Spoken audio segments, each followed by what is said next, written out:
Good evening. Welcome to the Connecticut Department of Transportation's virtual public information meeting for state project number 0007-0250. The project involves the replacement of traffic signals along US Route 5/Route 15, also known as the Berlin Turnpike, in the towns of Berlin, Newington, and Wethersfield. Thank you for joining us.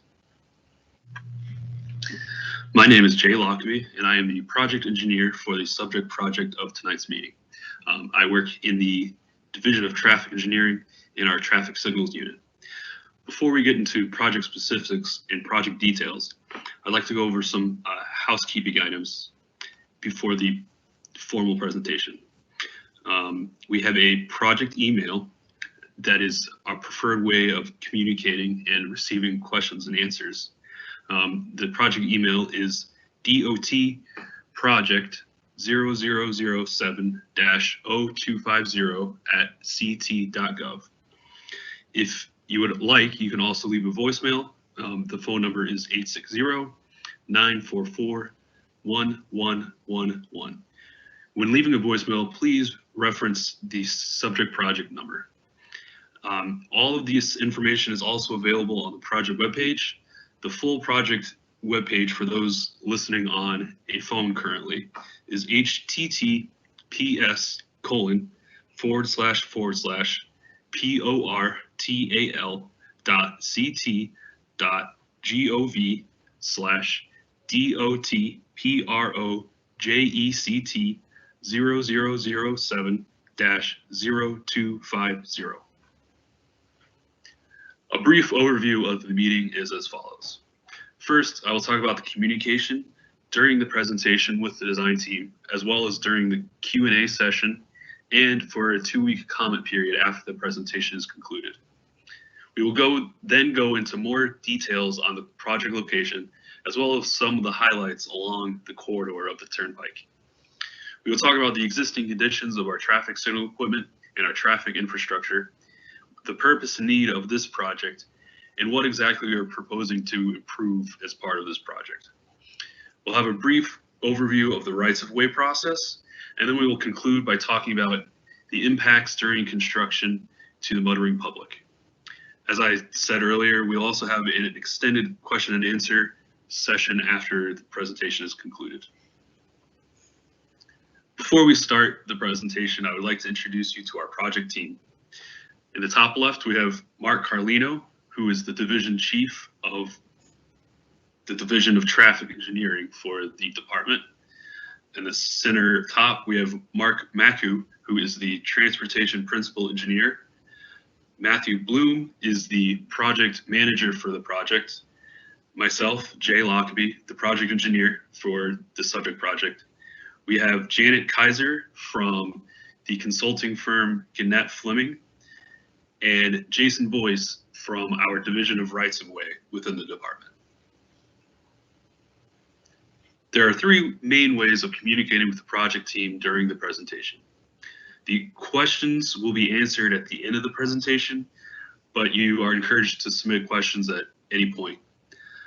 The first way is through our project email address, dot.project0007-0250@ct.gov.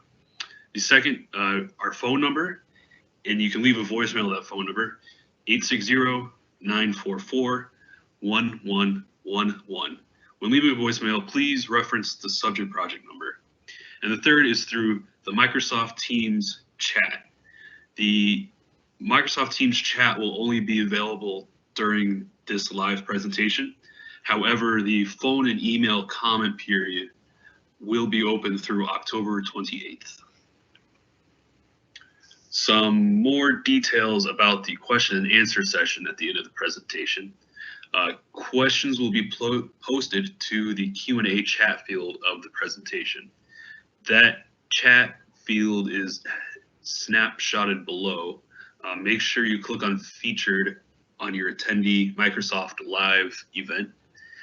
A moderator will be reading through the questions and posting the questions to the Microsoft Teams Q&A chat. And like I said, make sure to click the featured tab in the live event Q&A. Lastly, before we get to the formal presentation, I would like to say that the department strives to achieve a fair, balanced, and thorough approach to its public outreach, and we are always looking for ways to improve. It would be very much appreciated if you could fill out our survey at the surveymonkey.com link listed here. It's also listed on our project website, and we look forward to hearing from you. With that, I'll hand it over to Matt Bloom, who will go into some more specifics on the existing conditions of the project.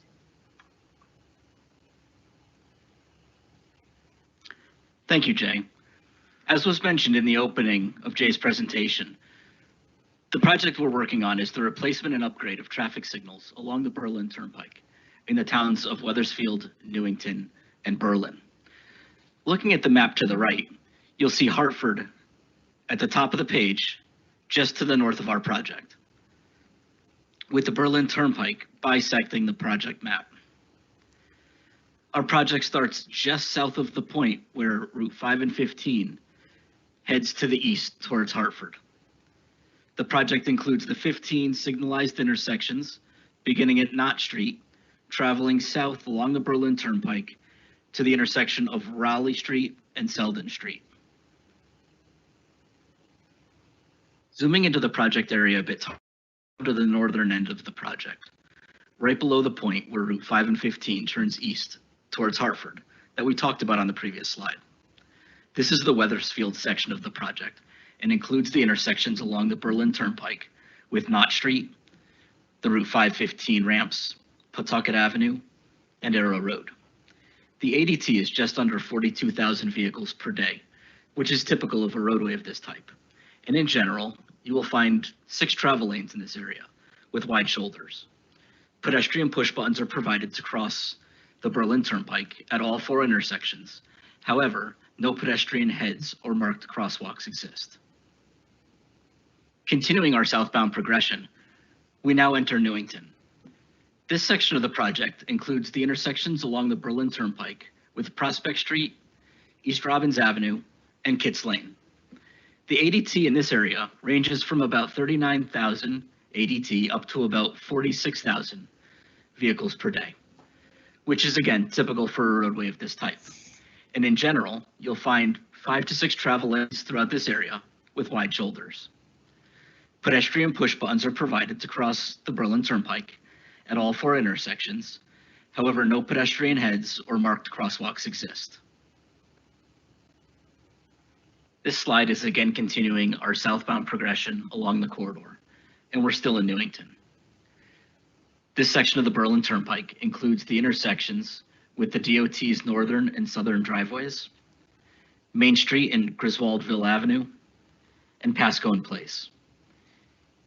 The ADT in this area ranges from about 31,000 to 33,000 vehicles per day, and in general, you find 4 travel lanes in this segment with wide shoulders.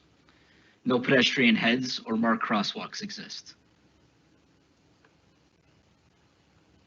On our 4th and final slide in our tour of the project area, and starting from the top of the map, this includes the Berlin Turnpike's intersections with Richard Street and Deming Street, the Lowe's and Target driveways, Payne Road, and Webster Street, all in Newington, as well as Raleigh Street and Selden Street in Berlin.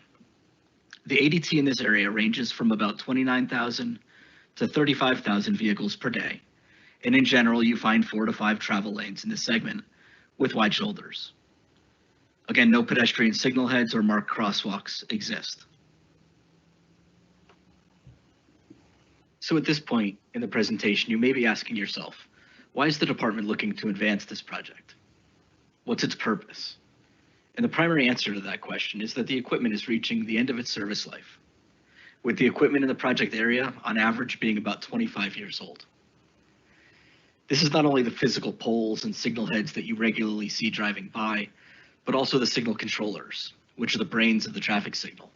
It's essentially a computer. These decades-old traffic signal controllers running the signal are no longer supported by the manufacturer. They utilize obsolete communications akin to utilizing a dial-up modem, and the signals don't meet current department policies and practices. In addition to the traffic signals reaching the end of their service life, the traffic signals along the corridor are not responsive to unusual or changing traffic patterns. A great example of this, for those familiar with the corridor, is that you could tell when there's an incident on I-91 just by watching the traffic backup on the Berlin Turnpike. This is partially because the traffic signals on this corridor can't adapt to the increase in traffic to permit efficient operations. The signal controllers have limited flexibility in programming and cannot adjust themselves for seasonal variations like the peaks that we see in traffic common around the holiday season along this corridor. The existing traffic signals along this corridor also in part rely on traffic data obtained by aging technology, the loop detector. In their day, these were the most reliable way for a traffic signal to know if you were waiting for the light to turn green. But by today's standards, they have significant limitations. To function, they rely on the pavement to be in good condition, and they could be damaged by freeze-thaw cycles. They cannot be replaced during the winter months when it's cold, and utility and municipal work can easily damage them. Most importantly, though, they are both challenging and costly to maintain. There's also some outdated infrastructure along the corridor as it relates to pedestrian facilities. The push buttons that are installed along the corridor met all applicable standards when they were installed, but are no longer compliant with the current accessibility standards as outlined in the American Disabilities Act. And as I had mentioned earlier in my presentation, the corridor lacks walk, don't walk pedestrian signal heads and marked crosswalks. This concludes my overview of the existing conditions along the Berlin Turnpike corridor that's included in this project. At this time, I'd like to turn the presentation over to Janet Kaiser, who is the project manager with the consulting firm Gannett Fleming, who was tasked with the design of these signals. Thanks, Matt. My name is Janet Kaiser from Gannett Fleming. To address the key issues that Matt described to you in the previous slides, the project purpose is to reduce travel time along the Berlin Turnpike, to decrease vehicle emissions, to improve the traffic signal reliability, to improve pedestrian mobility at intersections, to maintain the traffic signal equipment in a state of good repair, and to implement new technology to manage traffic flow throughout the corridor. The project scope of work includes the replacement of existing traffic signals with all new traffic signal equipment. This includes new support poles, mast arms, and signal heads, pedestrian signal heads and push buttons, updated vehicle detection, new fiber communications, CCTV cameras, adaptive traffic signal control, connected vehicle technology, and upgrades to signing. There will be no changes to the existing roadway width or number of lanes, and sidewalk will not be extended continuously along the turnpike. The new pedestrian facilities will include push buttons with countdown pedestrian signal heads, as shown here on the right. Some crossings of the Berlin Turnpike will be through the medians and provide pedestrian refuge. All intersections south of Knott Street will have pedestrian facilities to cross the Berlin Turnpike. And the traffic signal timings will include what is known as a leading pedestrian interval, or LPI, which will give pedestrians a head start to cross the street before the vehicles will have a green light.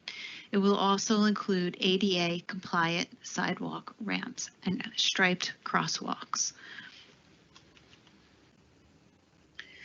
This slide provides an example of an existing typical intersection configuration. Pictured here is the intersection of Rowley and Selden Streets with the Berlin Turnpike.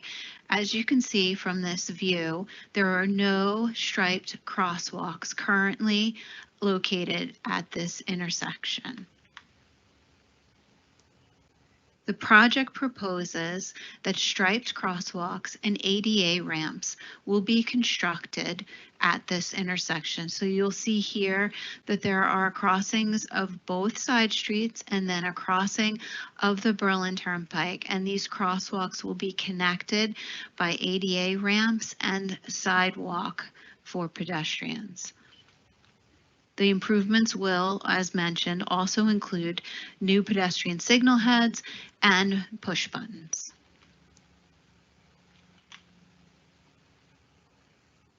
Also, as part of this project, the vehicle detectors will be upgraded on all approaches to the signalized intersections.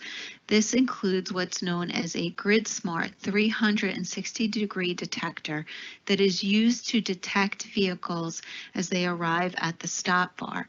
This type of detection is pictured in the lower left-hand corner of your screen. The second type of vehicle detection that will be installed at the intersections is known as radar detection, and this detects vehicles as they approach the intersection up to 1,000 feet in advance of the stop bar, and this is pictured in the lower right-hand corner of your screen. These detectors will replace the in-pavement loop detectors that are currently installed on the Berlin Turnpike and the side streets approaching the Berlin Turnpike. They are found to be more reliable and lower maintenance than the in-pavement detectors.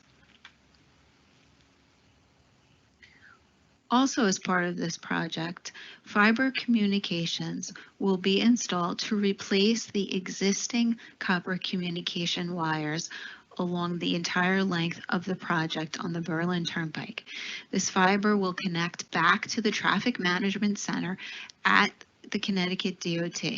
It will be more reliable than the existing copper plant in providing information from the traffic signals back to the management center at DOT. It will allow for remote monitoring and control of the traffic signals and the CCTV, and it will be more compatible with the current traffic signal technologies. As part of this project, an adaptive traffic signal control system will be installed. The adaptive traffic signal control system uses the vehicle detectors that I previously described to provide information back to the traffic signal controller so that the controller and the traffic signal can automatically learn and adapt to changing traffic patterns on the roadway. This allows the traffic signals to be more responsive to traffic incidences, such as when there is a crash or construction on I-91 and traffic is diverted to the Berlin Turnpike during the heavy shopping season, during the holiday season, when there is an increase in traffic volumes during off-peak times. It also allows traffic signals to communicate with each other as timings are adjusted, and it has the ability through these timing adjustments to reduce travel times and to reduce vehicle emissions.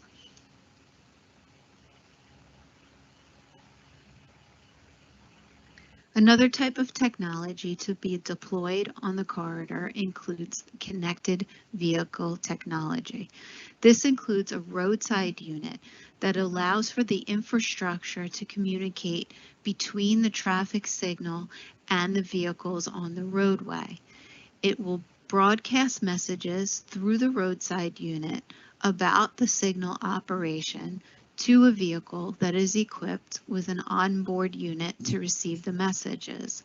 Messages about the signal timings in terms of remaining green time, yellow time, and red time, as well as pedestrian push button activation and emergency vehicles can be transmitted through this technology.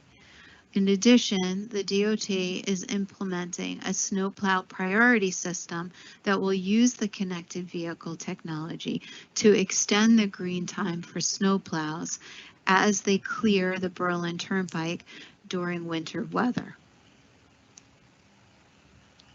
Other technologies to be deployed on the Berlin Turnpike include automated traffic signal performance measures.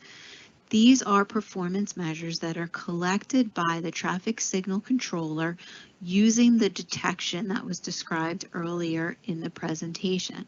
This real-time data is provided back to the engineers in the Traffic Management Center via the fiber communications to help them better identify and mitigate travel issues and incidents on the corridor. Using this data, they can make more informed decisions about changing the traffic timings at intersections. Additionally, closed-circuit television, or CCTV, will be installed at select intersections throughout the corridor. This technology will be used to observe real-time traffic patterns and incidents. It will allow for engineers to also verify the effects of any changes that have been made to the traffic signal timings. It should be noted that the video feed from the CCTV is not recorded, as it is used for transportation purposes and not security. At this time, I'd like to turn the presentation to Jason Boyce, who will discuss the right-of-way easements required for this project. Thanks, Janet. My name is Jason Boyce. I'm the right-of-way project coordinator for the project. Rights-of-way's purpose is to acquire all the necessary property rights in order to construct the project.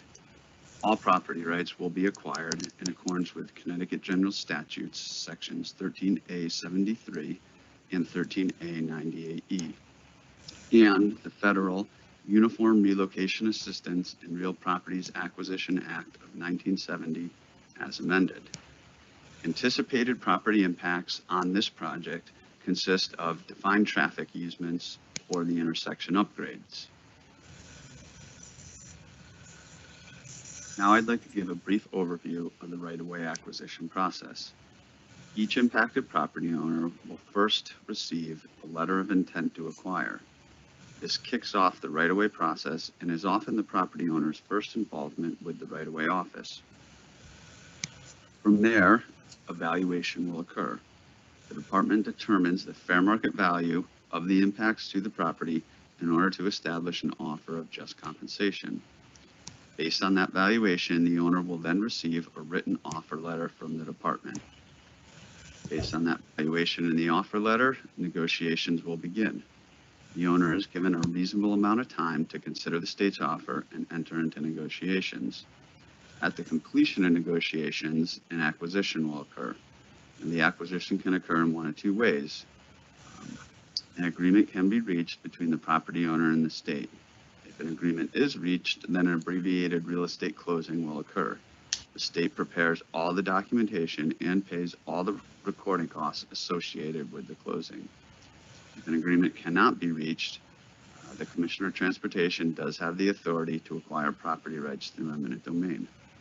I would like to point out that eminent domain does not preclude the owner from continuing negotiations with the state. The owners are still entitled to the state's offer, and those funds are deposited into the court, and the owner can petition for withdrawal of those funds at any time. I would also like to point out that once the funds are deposited into the court, they are out of control of the DOT, and depending on the encumbrances associated with that property, the withdrawal process could take some time.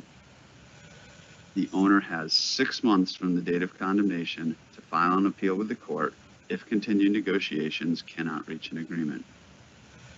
Additionally, I'd like to point out that the state can only acquire what is necessary for the intersection project. All right-of-way must be acquired by the design completion date. Current design completion date for this project schedule is March 10th, 2021. Now, I'd like to turn it back over to Janet. Thank you. Thanks, Jason. So to discuss the impacts during construction, we want to let you know that the existing traffic signals will remain operational throughout construction while the new equipment is installed. All travel lanes will be maintained during the peak hours. There will be no long-term lane closings. Isolated pavement at the intersection to restore areas of trenching for new conduit, or for new pavement markings will be done overnight. Driveways and side streets will remain open at all times and no detours are expected. The project was initiated in February of 2019, and we anticipate that the design will be complete in February of 2021. The contract will be awarded in August of 2021, and construction should begin soon thereafter in late 2021, early of 2022. Approximate construction cost is $13.1 million, and 80% of that will be funded with federal dollars and 20% from state funding. At this time, I'd like to turn it back over to Jay Lockaby to close out the presentation. Great, thank you, Janet. Before we start the formal Q&A session, I just wanted to reiterate the 3 ways of communicating with the project team. We have the project email. We also have a phone number that you could call and leave a voicemail. Please remember to reference the project number. And we also have the Microsoft Teams chat. As I said earlier, the department strives to achieve fair, balanced, and thorough approach to its public outreach. So we are looking for feedback. There is a survey listed on this slide. If you're watching on YouTube, if you go down below the video, you'll also find the link to the survey. We also would like to reiterate that no person shall, on the basis of race, color, or national origin, be excluded from participation or subject to discrimination in the development of this project. Wait a little bit for some questions to come in. Again, all this information can also be found on our project website. Looks like our first email question. Why aren't the rest of the intersections on the Berlin Turnpike down through Meriden included in the project? I'm going to send that over to Matt to answer. Thanks, Jay. That's actually a great question, and it's something that the design team thought about in the early stages of this project. We're currently advancing a second project that begins at the southern limit of this project we're talking about today, and it'll continue south towards Meriden. That project's about 18 months behind the project we're talking about today. Great, thanks, Matt. Yeah, like I said, please complete our survey. We're looking for feedback. We're still in the early processes of doing these virtual public information meetings, so we're looking at improving it, all the time. Second question we have: when will the project construction be completed? Janet, can you answer that? Sure, Jay. So we anticipate that the construction should take about 1 year and be completed in the fall of 2022. Great, thanks. Along those same lines, Janet, what can public and commercial business owners and drivers expect during construction? So during construction, we are not anticipating that we will be closing any lanes for long periods of time. There may be some short-term shoulder or lane closings during off-peak periods when traffic is lighter. Most of the construction installing the traffic signal equipment will be done off of the roadway. All driveways for businesses and streets will remain open throughout construction. And traffic signals will also remain operational. Thanks, Janet. Again, we have 3 ways of communicating with us. We'll be here for as long as there's still questions coming in. Feel free to ask any questions. Please take our survey. And again, for those watching on YouTube, the project information for the website is below the video, as well as the survey link. Looks like we have a new question in the live Q&A. The question is, emergency vehicle and snowplow detection. What is required for vehicles to have this capability, and is it in place currently? Janet, could you answer that? Sure, absolutely. So it is not currently in place. Neither the equipment is not currently installed on the traffic signals or in the traffic signal controllers, nor is the software installed on the systems. As part of this program, it will be necessary to have a roadside unit installed at the intersection that communicates with the traffic signal controller, and vehicles, emergency vehicles and snowplows will have to have a compatible, what's called an onboard unit, which is able to receive messages from the roadside unit. Thank you, Janet. Jay, before we move on, can you elaborate a little bit on the existing emergency preemption along the corridor that will remain? Yes, so any existing preemption for emergency vehicles will be relocated from the existing traffic signal equipment to the new traffic signal equipment. It is the town's responsibility to own and maintain the existing emergency vehicle equipment. Matt, we have a question about budget funds. Will the towns have to help pay for this project? Thanks, Jay. That's another good question. There is no local financial participation as part of this project. The funds for the project are going to be 80% federal with a 20% state match. And again, there's $0 required for the project from the local municipalities. Great, thanks.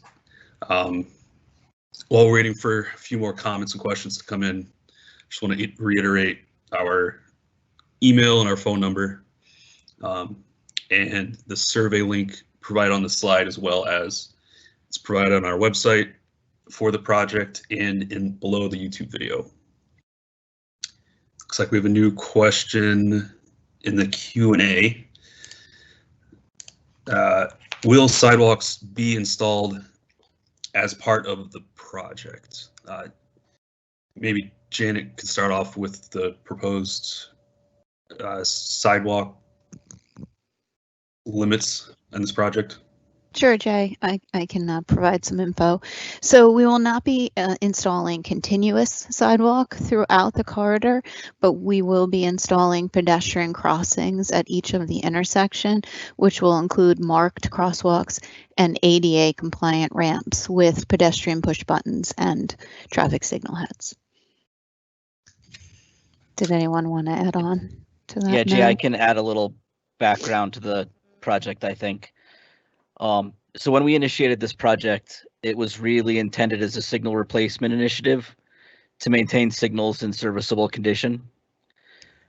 We also wanted to make positive advances for vehicles and pedestrian mobility along and across the corridor.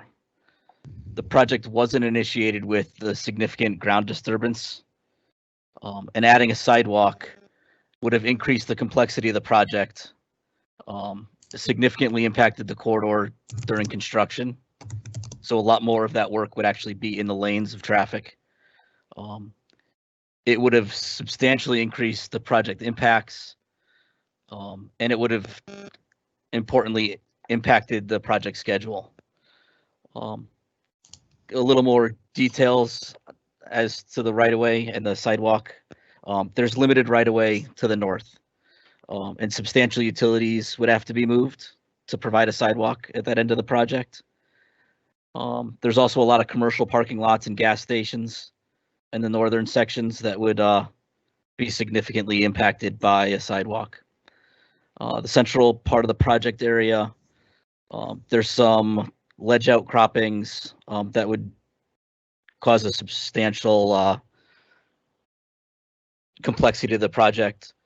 And then as we get to the southern part of the project, we get back to impacts with private properties and businesses again, and also wetlands in a couple of areas.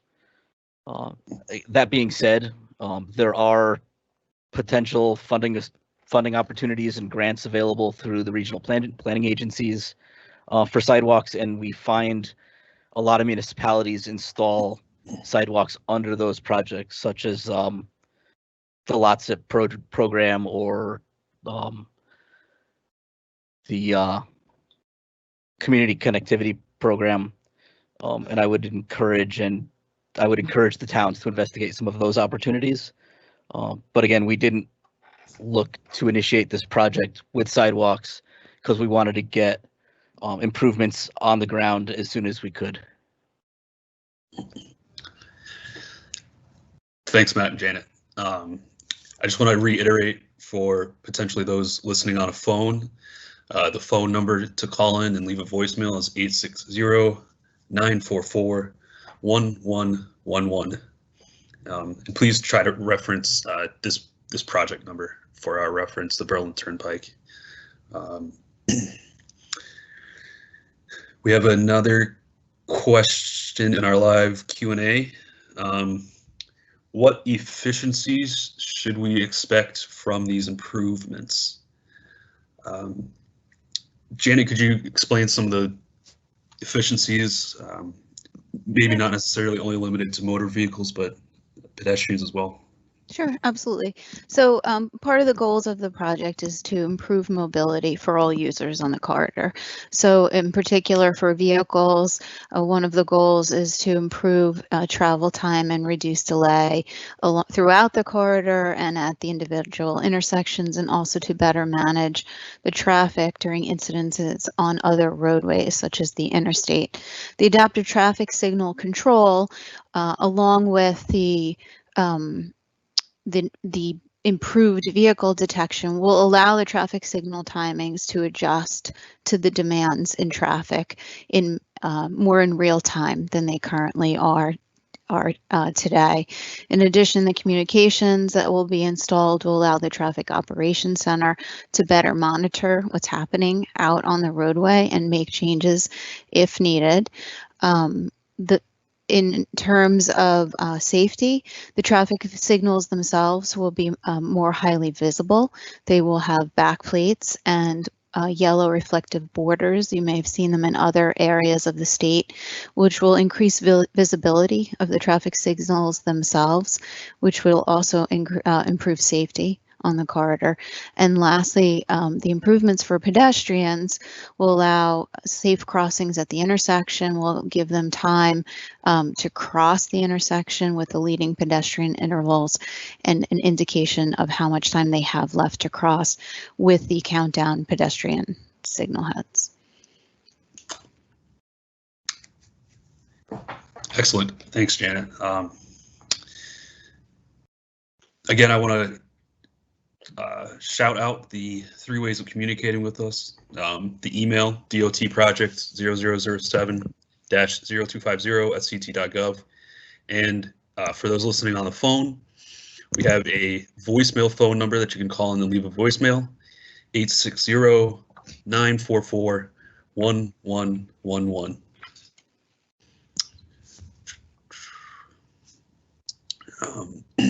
Next email question. Can anything be done to improve traffic on the Turnpike now instead of when the project finishes in 2 years? Matt, can you answer that? Yes, thanks, Jay. That is a good question, but unfortunately, that's why we're here tonight. So in general, the Turnpike's been optimized to the greatest extent possible within the limitations of the existing equipment. As traffic volumes start going up post-COVID, we could certainly look at the corridor again to make any minor changes that might be necessary, but for the most part, this corridor is running as efficiently as we can get it to run. Yeah, and I think that's part of the purpose and need of this project and why we're working on it right now and trying to get it out in construction as soon as possible. Again, I don't think I said the phone number enough earlier, but for those, we do have people just calling in. So 860-944-1111 for the voicemail line. And like I said earlier, this is our early trials into the virtual public information meetings. So we're looking for feedback. Please look for the surveymonkey.com survey link. It's underneath the YouTube channel video, as well as on our project-specific website. And it's also was just posted by a moderator in the live Q&A. If you're in the Q&A chat session. So the comments and questions will be recorded and posted to the project webpage. So we'll also have a recording of this presentation on our website under our virtual public information sessions. We will have closed captioning at that time. New Q&A question. Will the pedestrian signals have audible countdown? Janet, could you explain how the countdown works for pedestrians with low vision?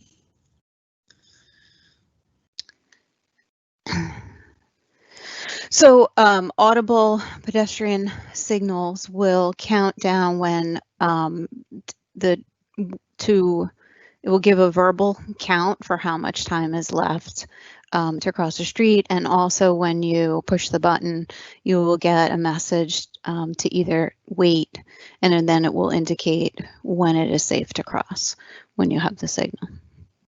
So yes, the question. Yes. So all of our they will be all audible. of our yeah. We thank you for the Q&A chat questions. We also still have the email way of communicating with us and the phone number. Again, for those listening on the phone, 860-944-1111. And those two, the email and the phone number, will be open for a 2-week comment period after this presentation until October 28th. So we will leave those open for any additional public comments, and we'll respond back to all of them.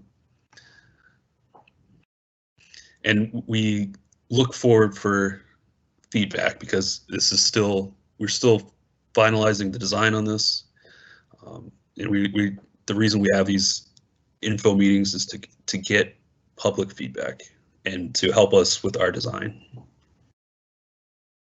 We still have some people sticking around, so we'll wait a few minutes to get the rest of the questions.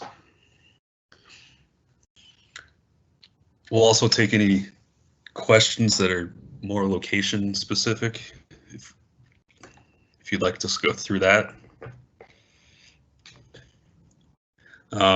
Again, we will be posting the reporter meeting to the project webpage. So everything can be found on our project webpage, and the recording will have closed captioning after the live event from YouTube.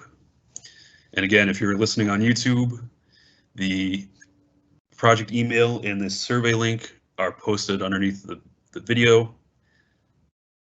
And for those listening on the phone that would like to leave a voicemail, it's 860-944-1111.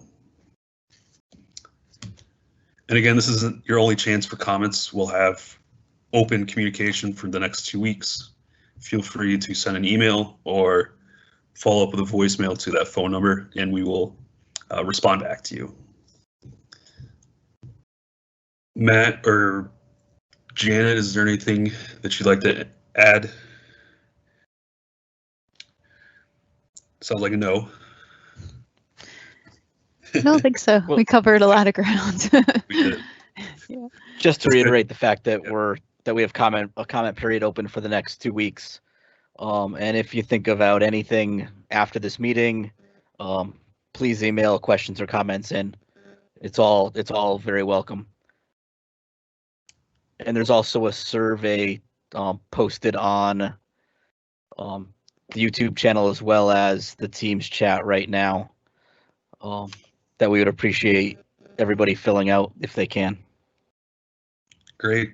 I think with that, we'll wrap things up, and just want to reiterate again, thank everybody for joining and submitting questions and comments, and feel free to keep submitting them for the next couple of weeks. Good night, everybody.